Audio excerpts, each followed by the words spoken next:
Talong challenge. Good day everyone! Meron pala tayong talong challenge.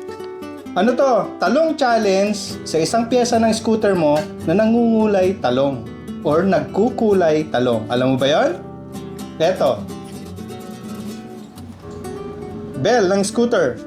Isa sa mga parts sa CVT na nagkukulay talong after ng ilang kilometers mo siyang gamitin.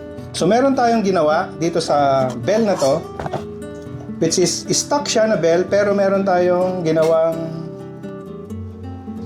para patunayan na ito ay mas matagal magkulay talong compared sa stock na walang customization na butas. Okay? So abangan nyo kami. Iti-take down namin yung mismong odometer ng scooter na napaglalagyan nito. And then after 1-2 months, mag-update kami sa inyo kung nagkulay talong ba siya. Okay? Kung may tanong ka, mag-comment ka lang down below. Talong. Na rin ba ang bell mo? Tapos itag mo na yung kaibigan mong nag-i-scooter. Ride safe!